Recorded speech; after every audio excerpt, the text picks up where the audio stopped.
This is the Little Moments Count radio podcast, created in partnership with community radio stations throughout Minnesota. Each episode, you'll hear interviews with early childhood experts on how to support the important brain development that takes place in the first 1,000 days of life, just through little moments every day. Learn more at littlemomentscount.org/podcast. FM 89.9 KMOJ. And ladies and gentlemen, letting you know that this episode of this afternoon's Drive Time is presented in part with Little Moments Count and Minnesota Public Radio. Little Moments Count is a statewide collaborative focusing on helping parents and caregivers learn about the importance of brain development in the first 3 years of a young one's life. Nearly 80% of the brain growth happens in the first 1,000 days of a small moments of interaction, and we're talking like playing, reading, singing, touch, the whole line, and also letting you know that to help them in creating that path that builds a child's brain during the early stages of life. And if you'd like more information, you can always visit at littlemomentscount.org. And I'm letting you know right now, we got the young lady on the line, I believe it's pronounced Nasra Noor, but if not, then I'm sure she's going to make it right. So I'd like to say good early afternoon to you, and how are you doing? Thank you so much for having me. You just said it right. Yes, it's Nasra Noor. Thank you. Okay, well, for the listening audience, give us a little bit about yourself, because I know that you're on the line of an educator and an author, and also written a book entitled My Mommy is a School Teacher. So can you give us just a little bit of insight about yourself within the program itself? Oh, thank you so much. It's always not easy when somebody asks, tell me a little bit about yourself. So I'm just going to give you a brief something about myself. So my name, as you mentioned, is Nasra Noor, and I'm a mother of 4 girls and a teacher and someone who loves to write children's stories. And the idea of my mom is a school teacher come from my own life. It's a story based on my real life. I wanted my kids to see a teacher who looked like them. Okay, so now can you give us just a little bit about the book itself? Because I know in the process of writing the book itself, it does consist of your daughters and storytelling. But talk to us a little bit, because, you know, each child is an individual in the process of growing. And there's changes within the likes of life within itself, early on and later on. So go ahead and talk to us. So, yes, the book is inspired by my own children. So my oldest, she's in college. And when she was little, preschool age, I used to go to her classroom. I used to support the teachers, sing, talk, go to field trips and all that stuff. And I knew the importance of being present and somebody who understands the culture and the language. I wanted her to see me in every stage of her life growing up. But I didn't see a teacher who looked like her. So that's why I was very involved. I was those parents who come to anything and everything. So in the storybook, it's the point that it's a point of view of the siblings seeing their mom going back to school, because that inspired me to go back to school and get my teaching license instead of me complaining about it. For them to see not only their mom, but to see a teacher who understands their culture, their language, the aspect of everything in their life, because representation matters. So the book is inspired by the true story of a viewpoint of 4 siblings who are witnessing their mother's effort of becoming a teacher. The journey of motherhood career is that one thing that many women share in the career around the world. And the book is about determination, empowerment, and being a role model to your children and other kids. So now, looking at the book itself and then doing the reading upon it, what is it that you would like for one to receive from the book itself?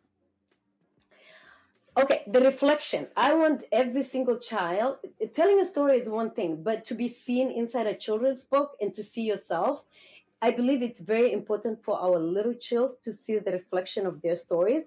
When these children see a character that looks like them, share their culture experiences, they feel proud, they feel seen, they beam with joy. Like, it helps them being part of anything and everything that you're doing.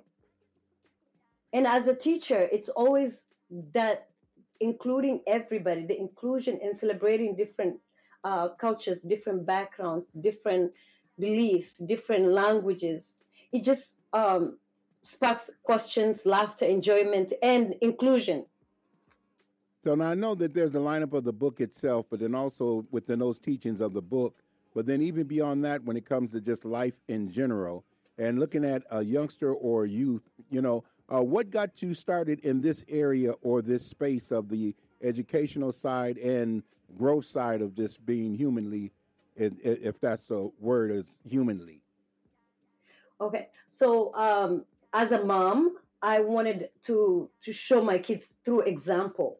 You don't just tell kids, do that, do this, if you're not doing it. So as a role model to them and anybody else who's looking, I wanted them to see their mommy doing a difference.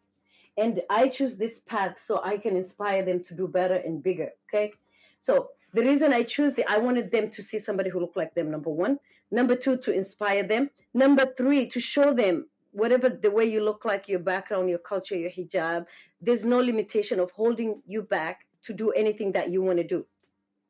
So now for an educator and being an educator, what would you say for an educator, someone that's in the locks of teaching youngsters and youth, some of the signs or symptoms of things to look for in order to help a child grow? Read. I know it sounds so simple and I'm repeating again. Read. I don't care if it's 5 minutes, 10 minutes, 20 minutes. Keeping books around kids is very empowering for them to flip pages, to look at the picture, to visit a library. And the other one that is very, very important is you yourself be the role model. You do it. If I don't read and I tell them to read, that's not going to change. That's not going to help. Let them see you reading. Let you read for them. Ask them to flip the pages, especially when they're very young. Point to the pictures, talk to them, sing with them. Let them touch the book. Let them point at the book. Let them flip the pages. Give them that power of them finding that adventure in a book. In any book you read, there's adventure in it. There's a lesson in it. So give them that opportunity. Take them to your local library. Keep some books at home. You read in front of them. You read for them. Sing for them. Especially coming from a Somali culture, oral storytelling is very, very important, especially when the kids are around grandmas, grandpas, caregivers. Oral stories, poem, singing. It's like you're keeping that culture alive while you're sending message to the kids. It empowers them through speaking to them, singing to them, giving poem to them. Our culture is rooted into oral language and poetry and songs and all that. Keeping our shekoyin kena, dakan kena alive. Like what I just said is like our oral language and our culture and our poem and everything alive through grandmas passing to the kids listening to grandma singing or giving them poem or just praising them. So it comes in many ways. It doesn't have to come in one way or two. And I know when it comes to growth and life within itself and growing up, there's the kids themselves and also there's the parents and the caregivers. What would you say to some of the caregivers out there and also the parents who may be having some challenges in the growth side of their youngster? What would you say to them and what are some of the signs that to look for to say we might need to make a little change to make some things better? That's right. So the first teacher is the parent. Always. You can send them kids to private school, public school, charter school, doesn't matter. When you come home, you are your own child's teacher. What you choose to teach them, that's when they see and that's when they grow. So especially in our culture, we do the oral telling stories. It helps with listening, comprehension skills. When grandparents tell, sheko, harir, that's like story time, come closer. It helps kids imagine, to build the imaginary stories in their head and their culture, and then the repetition. We use a lot of chanting when we're singing or talking and stuff like that. That helps them. When people said, "Oh, because you're not speaking good English, maybe you're not good at this." No. When you're speaking your mother tongue, that's your mother tongue, and that's very powerful for kids to understand that, and the grandparents too. Don't let the limits of being like speaking limited English or something to put you on the side. Nope. Your own language, your own native language, it's very powerful. And for the kids to hear that, it empowers them.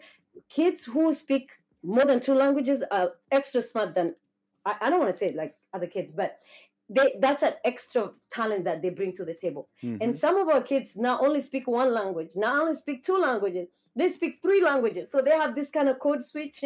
They go to school, they speak English. They come home, they speak Somali. They go to Sunday school, they speak Arabic. So they're multi layers of language that they're balancing around. And they keep code switching when they go to different location or with a different environment, with a different group. That tells you they're very, very smart and unique too.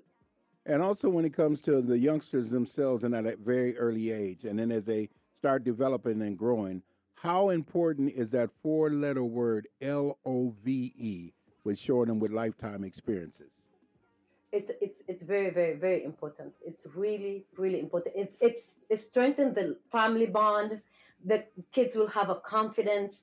They will have like, I am proud being Somali. I speak Somali. I speak English. I develop this identity. I don't want to choose and pick this one or that one. I can be both, and I'm unique in my own way. So it's very important. And if by chance I miss a question or two, is there anything else you'd like to add for the listening audience? Yes, I just want to normalize like all the family backgrounds and religion and differences people live when they are home. Those children, they need to see themselves in different books, in different events, in different celebrations to feel empowered and support different cultures and different languages instead of saying, oh, you're different or you're separate.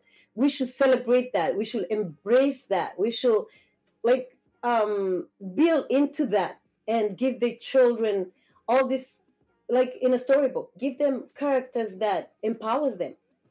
And they can feel like, okay, I can be that. I can be this, or I can be more than that. Don't just limit them and build their self-esteem. And other thing is like, I want you to know about my culture, but I want to know about your culture too. To have that respect for diverse and understanding people who look different or who speak different or who live different certain ways. Celebrate everybody and include everybody. Okay. For the listening audience, can you repronounce your name? And as well, if someone would like to get in contact with you or more information, a website number, a phone number, or something of the sort.